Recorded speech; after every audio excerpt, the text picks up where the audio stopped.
عثمان ڈار کو پھنسانے کے لیے، اس کو کرپشن کیسز میں لانے کے لیے، یہ ساری چیز، یہ جو اس سے 164 کا بیان دلوایا گیا، اور پھر بیوی بچوں کو ساتھ والے کمرے میں لا کے ان کو کہا کہ اس کو ننگا کریں گے، یہ سیدھی بات بتائے، بیوی کو کہا کہ اس کو ننگا کر کے اس کی تصویریں بنائیں گے اور پھر فیس بک پہ چلائیں گے۔ میں آج اپنی بڑے رسپیکٹ سے، میں اپنی عدلیہ سے، میں اپنی چیف جسٹس صاحب سے کہنا چاہتا ہوں کہ دیکھیں، میں اب سے نہیں، جب سے ہماری حکومت گئی ہے، میں تب سے کہتا رہا ہوں کہ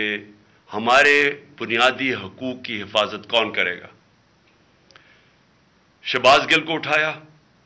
اس کو ٹارچر کیا گیا، اس کو ننگا کیا گیا، اس کو لٹکایا گیا اوپر، اس کو مارا گیا، اس سے بیان دلوا رہے تھے کہ عمران خان کے خلاف سٹیٹمنٹ دو، جو اس کو کہہ رہے تھے عثمان ڈار کے خلاف سٹیٹمنٹ دو۔ اس کو میں تب بھی، میں نے صرف ایک میرے منہ سے نکل گئی اور غصے میں نکل گئی کہ ہم جس جج نے ان کو ریمانڈ دلوایا تھا واپس، شہباز گل کو واپس جیل میں جب وہ ٹارچر ہوا تھا، تو میں نے کہا قانونی کارروائی کریں گے، میرے اوپر کنٹیمپٹ نوٹس کیا گیا، لیکن کوئی کسی نے ایک کسٹوڈیل ٹارچر ساری دنیا کے اندر منع ہے، کسٹوڈیل ٹارچر کے اوپر کچھ نہیں ہوا۔ پھر اعظم سواتی کو اٹھایا گیا اور ساری قوم کے سامنے جو اعظم سواتی نے اپنے زبان سے بتایا کہ اسے کیا گیا، ایک ٹویٹ کے اوپر، اس کا صرف ایک ٹویٹ کر دی تھی اس نے کہ NRO2 باجوہ نے دیا، جو سب قوم جانتی ہے، اس کے اوپر جو اس سے کیا گیا، پھر ویڈیو بھیجی گئی اس کی بیوی اور اس کی بیٹی کو۔ ایسی چیزیں اس ملک کی تاریخ میں کبھی نہیں ہوئی، یا میں تو نہیں کبھی سنی تھی ایسی چیزیں، شاید دہشت گردوں سے ہوتی ہوں، شاید کوئی باہر کے جاسوسوں سے ہوتی ہو، غداروں سے، لیکن اپنے شہریوں کو اس طرح کرنا اس ملک کی تاریخ میں کبھی نہیں ہوا۔ میں نے جب مجھے گولیاں لگی، میں نے تب چیف جسٹس صاحب کو پہلے مخاطب ہوا، میں نے کہا دیکھیں، جنہوں نے مجھے یہ قتل کرنے کی کوشش کیا وہ سارے اقتدار میں بیٹھے ہوئے ہیں، اس میں یہ جو ایک آدمی ڈرٹی ہیری جب سے جنرل باجوہ لے کے آیا یہاں، تب سے یہ تشدد شروع ہوا ہے، شہباز گل کا،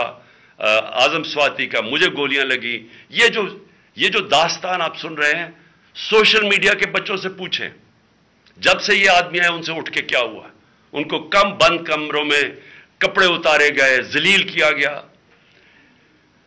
ایک ماں باپ نے مجھے کال کی، انہوں نے کہا ابھی تک ان کا بیٹا نارمل نہیں ہوا، اس سے اوپر اتنا تشدد کیا کہ وہ ابھی تک نارمل نہیں ہوا، اور میں ان کو کہا جس طرح اس کو جاوید کو کہا میں نے سامنے آؤ، سب ڈرتے ہیں، نامعلوم افراد سے سب ڈرتے ہیں، اور کوئی کسی قسم کی پروٹیکشن کسی کو نہیں ہے، کیونکہ یہ قانون کے اوپر ہے، یہ جو مرضی کر لے، کوئی ان کو بچانے والا نہیں ہے۔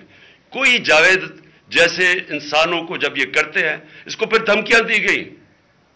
کہ تم نے یہ بتانا کسی کو نہیں ہے، تو ہم یہ کر دیں گے، ہم تمہیں یہ مروا دیں گے۔ تو یہ اس ملک کی، ہمارے پاس تو ایک ہی راستہ ہے،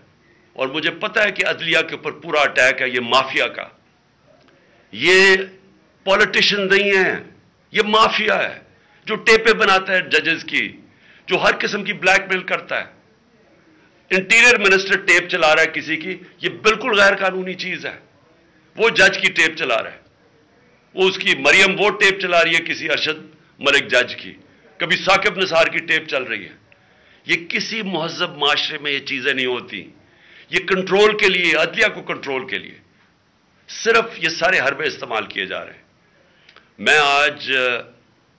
اس پلیٹ فارم سے اپنے چیف جسٹس اور اپنی ہائر جوڈیشری کو، امید تو صرف آپ سے رہ گئی ہے، اس وقت جو جس طرح کا ظلم کیا جا رہا ہے، یہ نامعلوم افراد جو کر رہے ہیں اس ملک کے ساتھ، اور خاص طور پہ جو ڈرٹی ہیری ہے، میری ساری انہوں نے، یہ کیسے ہو سکتا ہے کہ میری جو ساری GIT کی رپورٹ تھی، جو انہوں نے فورینسک ایویڈنس جمع کی ہوئی تھی، وہ ساری ختم کر دی ہے۔